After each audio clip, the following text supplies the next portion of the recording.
রাসূল সাল্লাল্লাহু আলাইহি ওয়াসাল্লাম ইরশাদ ফরমান, যে ব্যক্তি মানুষের প্রতি দয়া করে না, আল্লাহ পাকও তার প্রতি দয়া করে না।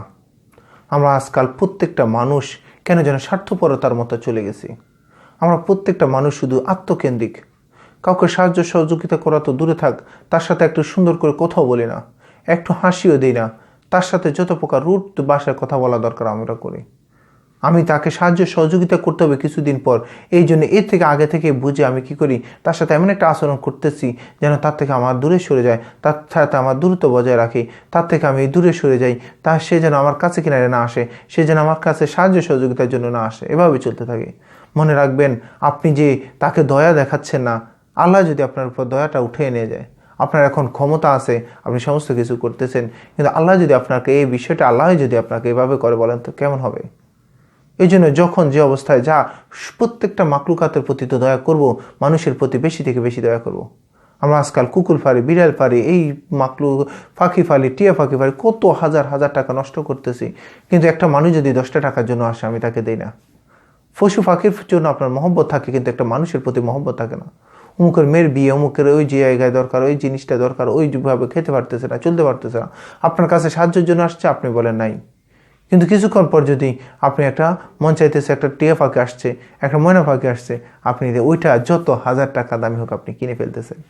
আপনার ঘরের পালা যে বিড়াল কুকুরটা আছে, ওটার জন্য আপনি যে পরিমাণ খরচ করতেছেন, তা যদি একজন মুমিন মুসলমান, দরকার না একজন মানুষকে যদি এভাবে আপনি করেন, দেখবেন আল্লাহর দয়া আপনাকে কি পরিমাণ বাড়িয়ে দিবে। কারণ সমস্ত মাকলুকাতই তো আল্লাহর, কিন্তু মানুষের প্রতি আল্লাহর বিশেষ দুর্বলতা আছে।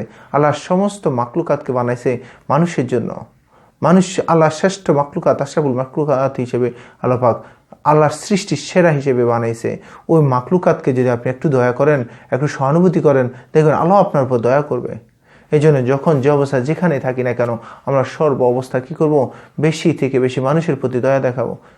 আমার কাছে কোনো ধরনের সাহায্য করার ক্ষমতা নাই, আমি একটু মুচকি হাসবো, তাকে তার ফেরেশানিগুলো দূর করার চেষ্টা করব।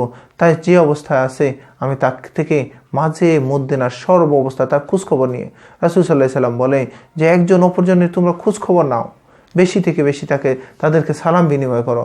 তার কোন কষ্টটা কোন ফেরেশানির মধ্যে আছে একটু দেখো, একটু ভাবো, ও কষ্টটা লাঘবের জন্য চেষ্টা ফিকির করো।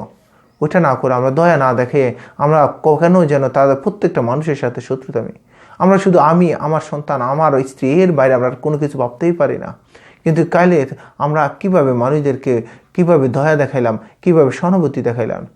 তো আমরা যদি ওই মানুষদেরকে সহানুভূতি নাই দেখাইতে পারি, যে মালিকটা আমাদেরকে সম্পূর্ণ জীবন আমাদেরকে সুখে রাখছে, সেই জীবনটা যদি মালিক এই মুহূর্তের মধ্যে একটু 19-20 কিছু করে দিয়ে আমার জীবনটা যদি মুহূর্তের মধ্যে নরকে পরিণত করতে পারে, নরকে পরিণত যদি হয়ে যায়, আমার কি অবস্থা হবে?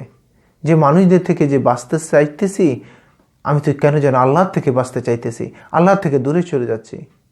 এই জন্য আমরা আসুন প্রত্যেকটা মানুষকে দয়া করব, প্রত্যেকটা মানুষের সাথে মহব্বত রাখবো, প্রত্যেকটা মানুষের খোঁজ খবর নেব, তাহলে অটোমেটিক আল্লাহর রহমত, দয়া এই সমস্ত জিনিসের মুদ্রার মধ্যে আছে।